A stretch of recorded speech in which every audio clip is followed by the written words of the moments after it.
This is Making Stitches, and this time we hear from Sally Wilson, the founder of Caterpillar Cross Stitch. Sally gave up a career in law to set up her cross-stitch business when she went on maternity leave, and says although it's been a struggle at times, she's loved every second of her career change. She believes the secret to the growth of her successful business is persistence and not having a plan B. Many times, there weren't orders. I'd released something, there were a few sales, constantly disappointed. But it's case, okay, let's tweak that, let's change that, let's do something different. Instagram posts, Facebook posts, you get 3 likes, no comments. You're like, no one's watching, no one's doing anything. Why isn't this working? But it's really that persistence and the expectations of, I'm not going to be where I want to be right now. The people I'm comparing myself to are 5, 10, 15 years ahead of me. Yes, I know I'll get there one day, but actually in the meantime, it's that day-to-day slog. But it doesn't feel hard in a way because I loved it so much.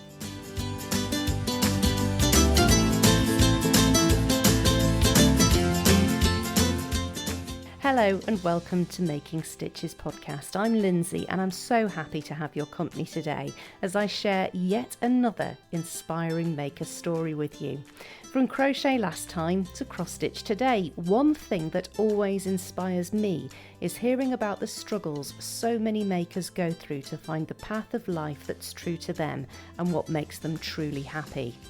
So often people find themselves funneled down a particular career path before taking a moment, perhaps caused by a life event like starting a family or changing jobs, and realising that they would far rather be doing something creative. The former BBC Europe correspondent Mary Jane Baxter from episode 30 and Cathy Emmett from Dear Emma Designs, who featured back in episode 14, both spring to mind, although many of my guests have found happiness in creating as a second career. Now, despite loving all the creative subjects at school, Sally Wilson opted for an academic route, beginning with a law A-level, law degree and postgraduate study before becoming a lawyer. But it was while on maternity leave that she started to look at the bigger picture, and it made her wonder whether a return to her old career was the right option. Using spare moments around caring for her young daughter, Sally took an e-commerce course and built a website for Caterpillar Cross Stitch, then handed her notice in at her old law firm, and 7 years later she works from a warehouse sending cross-stitch kits around the world to a community of cross-stitchers of thousands who choose her modern and bright designs. And it's no longer a one-woman operation either, as Sally now employs a team of colleagues to help her progress the business. It was a joy to speak to Sally about her creative journey, and I began by asking her who her customers are. So all sorts really. So I started off designing a range of cross-stitch kits that were baby birth samplers, I suppose for the parents or the grandparents to then stitch and personalise these kind of alphabets. Over the years, we've expanded into junior stitch kits. So we now have a range suited to children aged between 6 and 11. So the needles are bigger, the fabric's larger, it's much easier to stitch on. But people would stitch our kits from all over the world from 6 up to 106.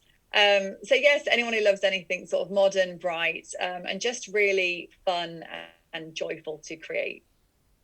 When did embroidery come into your life at the start? So I'd always done loads of different crafts as a child. My nan used to do decoupage with me after school, which I loved. I did like dressmaking in the very loose sense of the term, all kinds of things, and sewing. And then I started cross-stitching probably in school, like I think a lot of people. And then one day I was obsessed with kind of typography and fonts and things like that. So I had some spare Ada, even though I didn't even know it was called Ada at the time, and decided to cross-stitch some poems for my 3 sisters. So the lettering is pretty interesting now to look back. There's actually a picture on our website under the blog. So I was probably about 8 or 9, 10-ish. And yeah, I'd cross-stitched this whole poem. So that's probably where it started. And then I'd always sort of been crafty throughout teenage years. I then studied fashion design in the evenings. I'd done all kinds of stuff. And yeah, and then after a stint in law, realised at, what was I, probably 30 years old, I was like, right, this is not for me. I'm creative at heart. I need to be making, designing. And yeah, that's where it all came about. Wonderful. Do you know, it's amazing how many people who are creative as kids and kind of funneled down a route to go down academics or you know, get a real career in inverted commas, and yet kind of suppress this desire to be creative, and then eventually they can't suppress it anymore. I know. I mean, it's a shame in a way, really, that at school, at least when I was in school anyway, in I guess the 90s, maybe wasn't taken as seriously as other subjects. And I definitely did probably feel funneled into, okay, one of these proper careers, and, you know, what subject at university you're going to study, and a really traditional career path where it's all set out and there's really clear steps. So with being a solicitor, it was, okay, law A-level, law degree, postgraduate study, training contract, and you're set up for life. Whereas actually at school, you know, I was obsessed with art and music, graphics. I did woodwork. I loved everything like that. But it was almost that's nice. It's nice to have that, sort of tick that box, but that's not really a career. Whereas these days, and certainly with my children, you know, if there's something that you're passionate about and good at, and you really love, you can make a career out of anything. And ultimately that's going to be more fulfilling if it's something that, you know, is in your heart. Absolutely. Yeah, no, I experienced the same at my school. It was, you know, well, you can do this as a hobby, you'll have it all the way through your life, but let's go and do something sensible and serious. And it's such a shame, really, that you kind of squashed a little bit. But it is. I think there's sort of the mindset back then, though, obviously, you know, internet was around, but very early days. There just wasn't the opportunities and the capabilities, really, to visualize what could be using the internet, you know, whether that's graphic design software, you know, with cross-stitch patterns, with marketplaces, social media. None of that was sort of realized. So I suppose that global reach of creating an income through your craft and designing, and just the reach of it and the scale, you know, the people that were probably teaching me then grew up in the 50s and 60s, and it was another world to them. So yeah, I guess go and be a teacher or a doctor or a lawyer or accountant or whatever was something they knew. So I suppose it felt safer and was naturally encouraged into those kind of roles. Whereas now it's like the world's your oyster, and, you know, whatever someone's into can become their career. Absolutely. And I guess we all learn very important skills from our other paths that we take in life that we can then adapt to what we end up doing in the end. Yeah, definitely. I mean, I think my parents were probably a bit shocked at first when I said, right, I'm quitting my job, and I'm going to sell cross-stitch kits. I think not only my parents, but probably quite a few people were like, what? You know, you trained for years for this. But yeah, those skills that I learned, you know, it's not wasted. It doesn't matter what jobs you have. If someone has 5 different careers, I was in employment law, so I draft contracts, I drafted commercial agreements, negotiated, you know, copyright, trademark, all of that type of stuff, intellectual property, is almost second nature. So, you know, even, I guess, importing agreements with suppliers and all kinds of different things, you know, and in tax and VAT returns and accounting, none of that phases me because I had to do exams in those sorts of things. So in that regard, actually, it wasn't wasted, excuse myself. And yeah, lots of skills and I guess confidence that comes from different careers and workplaces. You know, it builds a bigger picture, doesn't it? You know, whatever jobs or roles someone's had, it builds you up and gives you those skills which are transferable. Absolutely. So what was the trigger then that made you decide law wasn't for you anymore and you had to sort of embrace your creative side? So I think, I did really enjoy law, and I think in some ways it did really suit me. I like processes. I like things that are, straightforward and black and white, and research and advice and all kind of, stuff like that. I like writing, and I like talking and negotiating and all those debating. But when I was 29, I went on maternity leave, and I think, having done it for, I don't know, 8 years or whatever, and I'd always worked in law, like every single holiday from 17, 18, Easter holidays, summer holidays, I was always on a placement. I was always on different work experience in different types of law firms. So it felt to me anyway at that age like I've been doing this forever. And the thought of then doing that till I was 65, 70, I was like, I just couldn't sort of fathom it. So I'd gone on maternity leave. I tried for a long time to get pregnant, to have a child, and it meant so much, as it does. And, and it was such a special time, and it was really a period of reflection. And I thought, I've got this 12 months off, because when else, I was thinking in my life, would I ever have 12 months of not working, because looking after a child is very much hard work, but not almost being employed by someone else and having to go in every day. And it really was a bit of a wake-up call of, okay, can I go into an office 9 to 5 for the rest of my life and do the same thing day in, day out, sitting at a desk? And I almost had this like a window of freedom, and I was thinking, okay, I've got this 12 months. What could I do in that 12 months? And sort of brainstormed all kinds of things. It didn't necessarily have to be cross stitch, but it fits the bill, and it sort of ticked every box for me. It really, I do love graphic design. I love the process of stitching. I love anything with a needle and thread. I love then creating something that could be turned into different items and displayed or gifted. And also I thought, well, actually, I knew that babies were a lot of hard work, but equally I knew I'd be in the house a lot, and could also kind of make up my own, what I did day to day when we went out, which clubs and classes we did, and that there would be kind of downtime. So in that 12 months, also should note that I had quite a traumatic delivery of my daughter, and really made me reassess life as a whole. It was a really difficult time at the start, and did, looking back, definitely struggle with postnatal depression.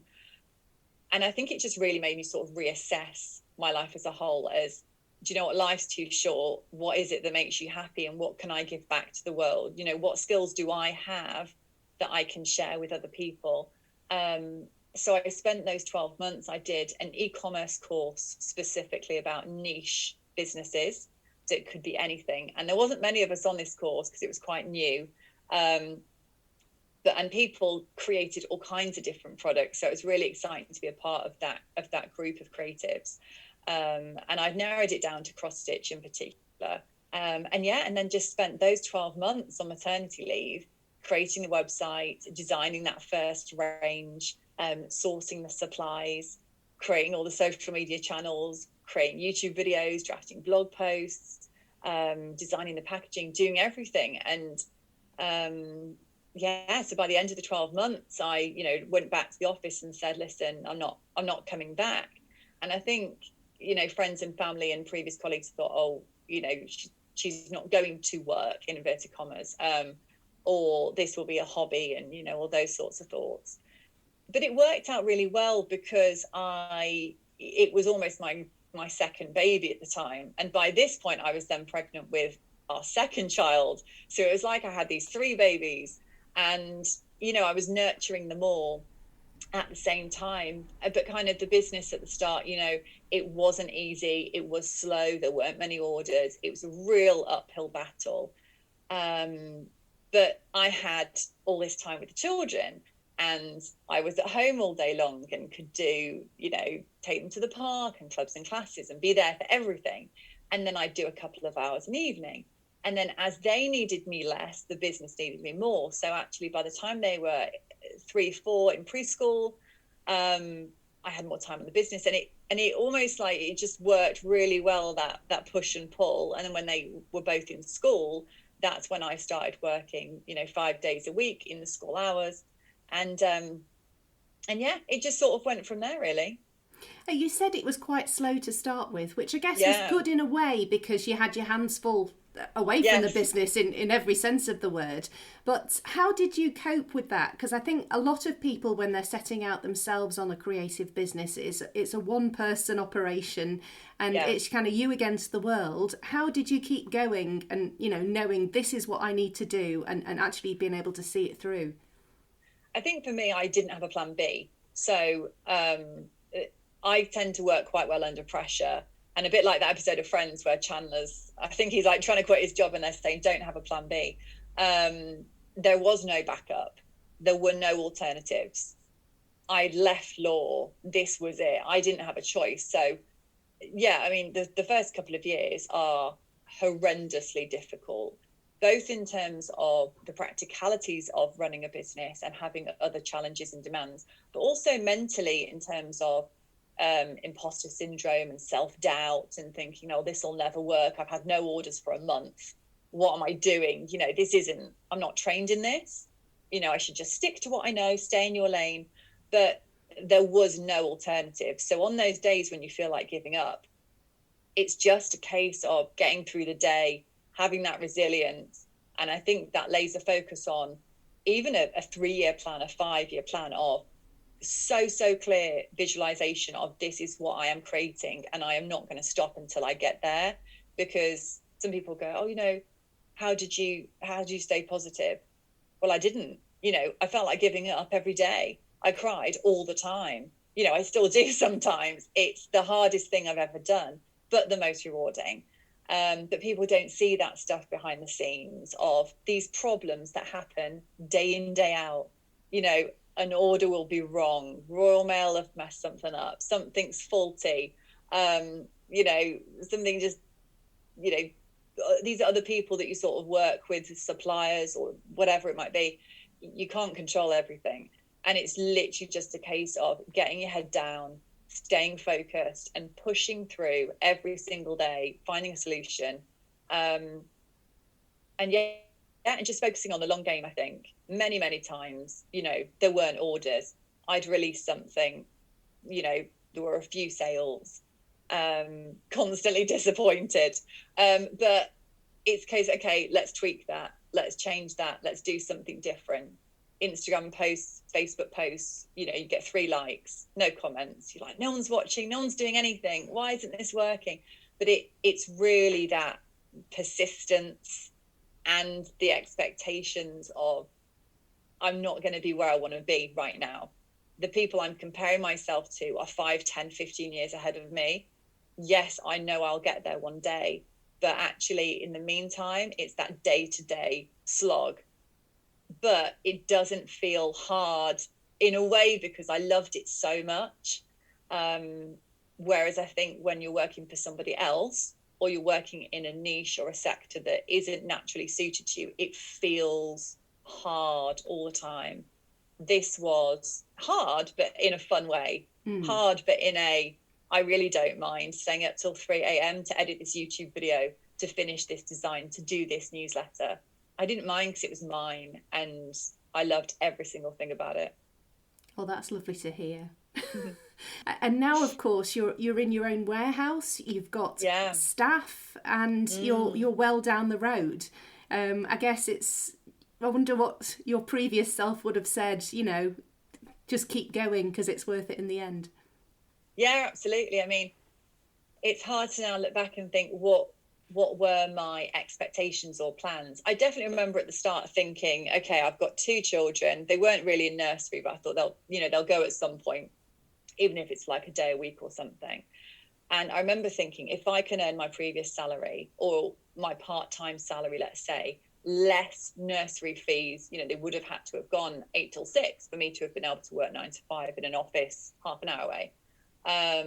If I can make that difference which is not a lot really at the end of the day, when whatever's left over. But doing something I love on my own terms from home, not being told what to do by someone else, it's win-win. This is amazing. And then you sort of think, okay, so if I can contribute, and if I can pay for holidays, and I can pay for lessons and whatever it might be, that would be amazing. Absolutely fantastic. The flexibility that it's given me, and it's so much fun, and I just love it. And then you hit one milestone, and I think the perfectionist in me is always striving. Okay, right, what's the next thing now? And okay, let's level up a bit more. So yeah, I mean, I never thought it would get to this scale, to be honest. But in a way, I kind of tried to filter out a lot of the noise and just push myself. And rather than kind of compare myself to, myself a year ago or 2 years ago, I'm like, okay, where do I want to be in a year's time, in 2 years' time? And not in an unhealthy comparison, but in, I suppose, people that I look up to or take inspiration from. Let's say Sarah Davies with Crafter's Companion from Dragon's Den. Okay, like, she's exactly my age. We were at uni at the same time. Our children the same age. Okay, look what she's created. Look what she's built. So where is this going? And you sort of, those dreams just get bigger and bigger, and it's in stages, so as not to be overwhelming, I suppose. But constantly I think I do a lot of mindset work of what is possible. And I genuinely believe, you can create anything with a strategy, with hard work, with that focus. So, yeah, it's an absolute roller coaster. I love every second of it. It's the most I get bored really easily. So I need something that's constantly changing to keep me interested. But yeah, it's wouldn't change it for the world. Oh, lovely. What would you say is your high point from a creative point of view on your caterpillar cross stitch journey? From a creative point of view, I mean, there's been quite a few pretty cool high points. One thing that was quite cool was, I think it was either end of 2020 or start of 2021.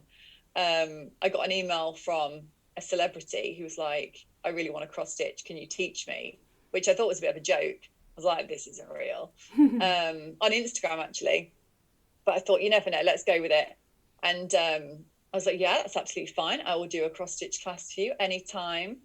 We're in LA, working out the time zones. And I'm thinking, yeah, this is made up.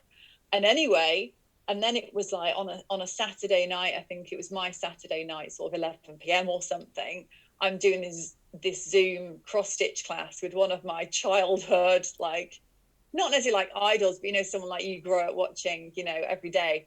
And I was so nervous. I was like, what is happening? I was doing it in my kitchen because it was so late at night. And that was pretty cool. And then we're stopped in National Trust, which I've been to my whole life. Like, my parents used to take us there all the time as kids. And they have a load of our kind of floral gardening inspired nature kind of designs for their shops.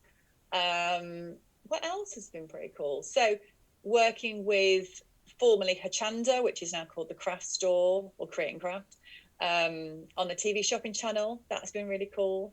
And I guess our events I love. So this summer we're doing a cross stitch picnic, which is at St Nick's Park in Warwick, if anyone wants to come. So yeah, it's a massive event. We are creating cross stitch picnic, cross stitch kits. There's going to be loads of drink and food, and yeah, just everyone getting together. I love to see the community in real life. And we do virtual events as well. We do stitching socials, which are over Zoom. So we do those 3 times a year, 12 events each batch. So our next ones are in June. But yeah, other than that, I can't really think. I guess some of the features we've been in, awards, certain magazines, working with, different blogs and TikTokers and stuff like that has been really fun. But yeah, I mean, every week there's something new going on. So yeah, it's really exciting. I think as well, Love It Stitch It, which I launched a couple of weeks ago, which is loveitstitchit.com. It is our cross-stitch design software platform. that we've been working on for about 2 years. So people can go on, upload artwork, graphics, photos, convert those into cross-stitch patterns instantly, create their own patterns from scratch. And then we've got our own built-in exclusive cross-stitch marketplace. So it's a bit like Etsy, but just cross-stitch specific. And, you know, really great quality, really easy to use, lower, no listing fees, lower commission, everything like that. So a ton of support. That's been really exciting to see that launch from, you know, something that was literally just an idea to then work with Steadfast, our web developers, for a couple of years, week in, week out. To see that actually launched was probably one of the highlights of my, of my life, you know, of my career. So yeah, that was really exciting. That's amazing. Gosh, well, that was an amazing list. Not to mention, sorry, I feel like I've said too many things. Not to mention, can't really pick. Not to mention the message from a big star from across the pond, who you're being very very coy about. But that's very exciting. It was Raven Simone, who was in the Cosby Show, but then I grew up in the 90s. She was on the Disney Channel, and she was That's So Raven. And then more recently, she's been on The View, which I guess is a bit like Loose Women. I called my cousin. I was like, you know, That's So Raven that we used to watch all the time. I was like, I'm doing a Zoom with Raven. I was like, this is mad. But yeah, she was so cool. Her and her wife. I don't know if her wife stitches that much, but they were both there. They just got married. And she'd obviously just thought, you know, let's have a personal cross-stitch class on a Saturday morning, as you do. She was working on a huge, massive sampler, like a really traditional one. And I think she was very ambitious and had jumped into this huge project, I think, as a lot of us do when we get excited about a new craft and go, right, I'm going to get all the stuff and, you know, throw myself in the deep end, but then kind of take a step back and, you know, get the techniques right and stuff. But no, it was amazing meeting her. She's so cool. And hopefully can do a lot more stuff like that. That's amazing. Who would have known it all those years ago when you set off on that journey? So many cross stitchers. Chris Hemsworth. There's loads of celebrities, because the thing is, they're all like, they're sitting around, they're filming their TV shows and their films. They need something to do, and you know, of course you would turn to cross stitch or knitting or crafting, because you've got a lot of time to kill and you want to kind of zone out, calm down. So I think there's a lot more we know, or there's a lot more people who cross stitch and craft that we don't know about, I reckon. Yeah. Secret crafters. Oh wow, cross stitching with the stars, eh? Yeah, A-listers. Oh, that's absolutely amazing. So you've mentioned your new development of being able to get people to upload their own pictures to create their own designs. What else have you got in the pipeline then for the future, or is that it for now? So that launched a couple of weeks ago on the 6th of May, and we are launching our first ever cross-stitch advent calendar this year. So that will obviously be for Christmas, but will be available around September time. So that's really exciting. We've also got a cross-stitchers planner coming out. So a physical planner that's going to be really beautiful, really great quality, to track all of the stash, the stitch-alongs, the projects that people are doing. And I suppose any events as well. We've got our new stitch along is launching on the 23rd of May, which is called Touch of Magic. It's a Halloween theme, so it's 5 months and it runs right up to October, ready for Halloween obviously. So it's a cross stitch wall hanging, and one section of the pattern is released every month. So we've got 14,500 people in our Facebook group, and people will stitch together and share their progress pictures, and myself and the whole team are in the group as well. So we answer questions daily, and everyone will be like, you know, waiting for that release. It gets emailed out to everyone at the same moment. And there's people from all over the world that do it. So wherever someone might be listening to this, there will be hopefully a Caterpillar cross stitch stitcher somewhere near you. Stitch along with. And then at the end, you've got this whole piece. But people don't have to be in the Facebook group or even on Facebook at all. We have a ton of support across every social media platform, and just by email if someone wanted to use that. We're doing loads more with TikTok. We've got our brand new TikTok content creator, Sophie, who's going to be producing some amazing videos for us. So yeah, loads of really exciting things coming up. Oh, that's fabulous. Oh, well, Sally, it's been a real joy to speak to you and hear a bit too. more about behind the scenes at Caterpillar Cross Stitch. It's wonderful. Thank you. Thanks for having me. Thank you, Sally, for speaking to me for Making Stitches. What an amazing journey she's been on, from posting photos on Instagram with very little engagement to where she is now, hosting stitch-alongs, holding remote cross-stitch lessons for a famous actor across the pond, and launching her own cross-stitch design software. It just goes to show that by following your heart and refusing to give up, anything is possible. You can find all of Sally's Caterpillar Cross Stitch links in the show notes for this episode. Thank you to you too for listening. If this was your first time hearing the podcast, there are more than 40 episodes to listen to featuring makers from the worlds of applique, crochet, dressmaking, free motion embroidery, knitting, patchwork and weaving, amongst others.